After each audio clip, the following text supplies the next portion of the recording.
Study IQ IAS, अब तैयारी हुई अफोर्डेबल। एक ऐसी अफ्रीकन कंट्री जिसके पास बहुत रिसोर्सेज हैं, 470 टाइप्स ऑफ मिनरल्स, 470 प्रकार के मिनरल्स हैं। Iron ore, bauxite, magnesium, gold, diamond, rhodium, lithium, ऐसे अलग अलग आपको मिनरल्स देखने मिलेंगे।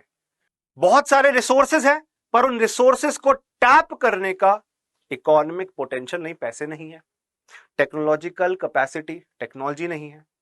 और अब यह देश इंडिया के साथ हाथ मिलाना चाहता है, हाथ बढ़ाना चाहता है, ताकि इंडिया इस कंट्री के साथ मिलकर इसके इकोनॉमिक ग्रोथ और इसके पोटेंशियल को यूज कर सके, इस कंट्री को इकोनॉमिक ग्रोथ की तरफ ले जा सके। इंडिया की प्राइवेट कंपनी जैसे वेदांता, जो कि माइनिंग सेक्टर में एक बहुत बड़ी कंपनी है, ऐसी कंपनीज की हेल्प लेकर यह कंट्री प्रोग्रेस के रास्ते पे जाना चाहता है। कौन सी कंट्री है? The name of this country is Central African Republic. जी हां, CAR, सेंट्रल अफ्रीकन रिपब्लिक। जैसे इंडिया ब्रिटिशर्स का 200 साल के करीब कॉलोनी रही थी, यह कंट्री फ्रांस की कॉलोनी रही काफी सालों तक, काफी ईयर्स तक फ्रांस की एक कॉलोनी बन के रही है। और फ्रांस से इंडिपेंडेंस के बाद, क्योंकि एक पुअर कंट्री थी, this is a poor country with rich resources. एक पैराडॉक्स है, आप समझ पा रहे होंगे, एक विडंबना देखने मिल रही होगी कि देश में रिसोर्सेस बहुत ज्यादा, रिसोर्स के मामले में बहुत अमीर है। ये यूक्रेन के साइज की कंट्री, जो यूक्रेन देश जितना बड़ी एक कंट्री है, जिसके पास वर्ल्ड के लार्जेस्ट आयरन ओर रिजर्व्स हैं, बहुत ज्यादा क्वांटिटी में लिथियम, रोडियम, मैग्नीशियम अवेलेबल है, गोल्ड, डायमंड। लगभग आधी अर्निंग इस कंट्री की डायमंड के सेक्टर से आती है। डायमंड का बहुत पोटेंशियल है। आसपास Sudan, south Sudan, Cameroon, Chad जैसे अलग अलग देश देखने मिलते हैं। सेंट्रल अफ्रीका में लोकेटेड है, पर गरीब होने की वजह से अपने पोटेंशियल को पूरी तरह एक्सप्लोर नहीं कर पा रही। तो बेसिकली इंडिया के साथ हाथ बढ़ाया है इस कंट्री की मिनिस्टर ऑफ इकोनॉमी, जो अभी इंडिया की यात्रा पे आई हुई है। इन्होंने बोला कि इंडिया के पोटेंशियल को हम यूज करना चाहते हैं, ताकि दोनों कंट्री के लिए एक विन विन सिचुएशन पैदा हो सके, दोनों कंट्री इस चीज का फायदा ले सके, एक विन विन पार्टनरशिप, एक स्ट्रैटेजिक पार्टनरशिप क्रिएट कर सके और दोनों देश इसका फायदा ले सके, इस कंट्री के रिसोर्सेस का फायदा ले सके, इसकी इकोनॉमी को और तेजी से हम तरक्की के रास्ते पे ले जा सके, उसमें इंडिया सपोर्ट करे। और इस सपोर्ट की मांग इस कंट्री की मिनिस्टर ऑफ इकोनॉमी लिया डूमटा ने यह रिक्वेस्ट रखी है। ये इंडिया में आई है अपने डेलीगेशन के साथ। ये चाहते हैं कि इंडिया एक एम्बेसी भी ओपन करे सेंट्रल अफ्रीकन रिपब्लिक में, और इनकी एम्बेसी भी इंडिया में ओपन हो, ताकि दोनों कंट्री के बीच में एक अच्छे डिप्लोमेटिक रिलेशनशिप को हम डेवलप होते हुए देख सकें। मैंने बताया इस कंट्री के पास बहुत रिसोर्सेज हैं, oil, diamond, gold, iron ore, copper, हर दिशा में बहुत रिसोर्सेज आपको देखने मिलेंगे। इंडिया को एक रोल मॉडल मानते हैं, इसीलिए इंडिया के साथ पार्टनरशिप करना चाहते हैं। अब आप एक सवाल सोचेंगे, चाइना जो है वो भी एक बहुत बड़ी इकोनॉमिक ग्रोथ को बढ़ावा देने वाली कंट्री है, जिसका इकोनॉमिक पोटेंशियल बहुत बड़ा है। तो ये चाइना के पास क्यों नहीं जा रहे? अभी रिसेंटली कीनिया के अंदर चाइना ने बोला था कि हम एक रेलवे का इंफ्रास्ट्रक्चर बनाएंगे, और जब कीनिया की गवर्नमेंट चाइना से लिया हुआ लोन वापस नहीं कर पाई, तो कीनिया के ऊपर चाइना ने पेनल्टी लगा दी $10 मिलियन की। अब कीनिया सरकार के पास मुश्किल हो जा रहा है, बहुत डिफिकल्ट हो जा रहा है उस लोन को वापस चुका पाना। चाइना अलग अलग कंट्रीज को डेट ट्रैप में फंसाता है, एनवायरमेंट को डैमेज करता है, वहां की लोकल पॉपुलेशन की बेकदरी करता है। China may be a aggressively rising economy, but it is not a country which is respected for its humanitarian efforts. India is a country which is rising.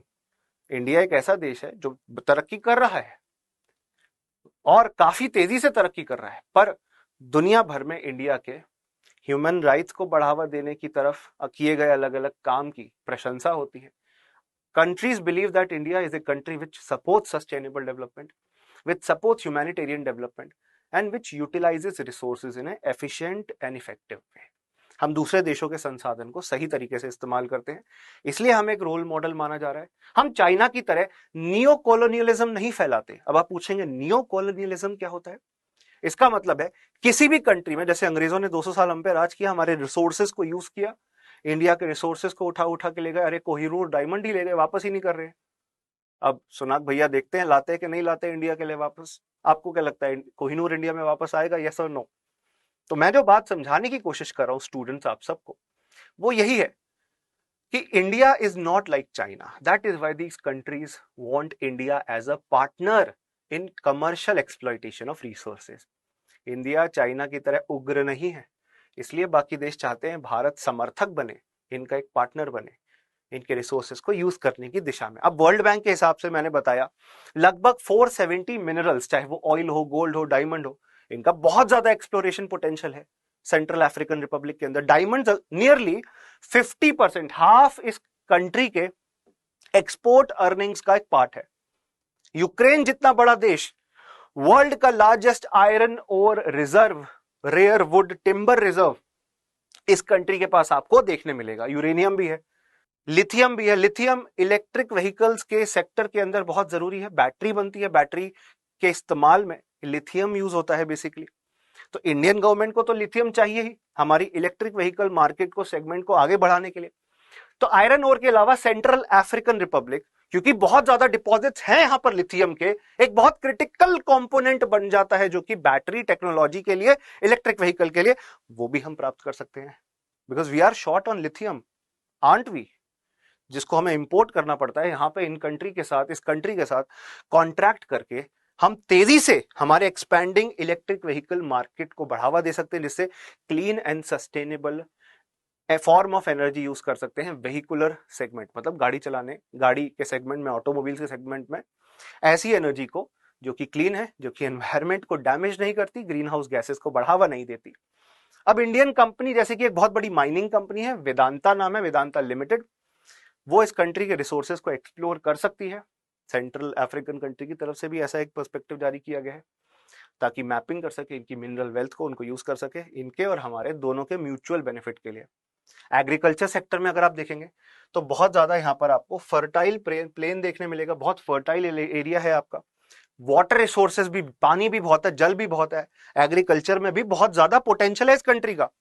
और ये अपने लैंड्स को, अपनी जमीनों को अब ओपन कर रहा है दुनिया के अलग अलग देशों के लिए कि आकर यहां पर जमीन खरीद सकते हैं। इन्वेस्टर्स बड़े बड़े लैंड पार्सल खरीद सकते हैं, ऑनलाइन पॉसिबल है खरीदना। अच्छा, इस कंट्री में बिटकॉइन भी एक ऑफिशियल करेंसी है, तो बिटकॉइन में भी लोग परचेज कर सकते हैं रिसोर्सेज को, लैंड को। आपके पास भी अगर 1-2 बिटकॉइन पड़ा है ना, या जमीन खरीद लो, खेती करो, आके खूब पैसा कमाओ।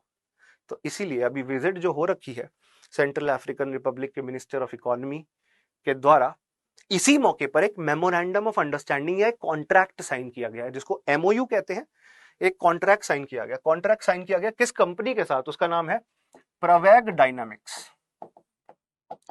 प्रवेग डायनामिक्स क्या कॉन्ट्रैक्ट है? बेसिकली प्रवेग डायनामिक्स और इस गवर्नमेंट के बीच में जो एमओयू साइन किया गया है, इसके तहत हम लिथियम एज अ रिसोर्स को यूज करेंगे, रोडियम एज अ रिसोर्स को यूज करेंगे, और वो इस कंट्री का पहला स्पेशल इकोनॉमिक जोन के तौर पे काम करेगा। यह आपको बात याद रखनी है। उसके अलावा डिप्लोमेटिक रिलेशनशिप बेटर करके इस कंट्री के लोग वीजा लेकर इंडिया पे आ पाएंगे।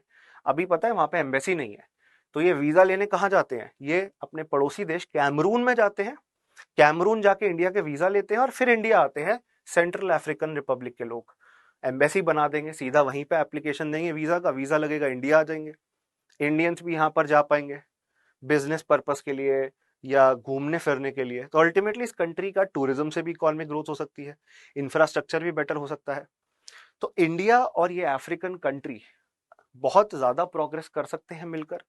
इंडिया से गुहार करी है, रिक्वेस्ट करी है इस अफ्रीकन कंट्री ने कि वेदांता जैसी कंपनी माइन कर सकती है इस कंट्री के अंदर ऑयल, गोल्ड और अदर रिसोर्सेज, ताकि दोनों देश म्यूचुअल डेवलपमेंट, म्यूचुअल बेनिफिट का काम कर सकें और ये दोनों देश एक इकोनॉमिक सुपर पावर बनने की ओर अग्रसर हो सके, आगे चले। India is already on the path to become a global economy which it can not do without abundant resources.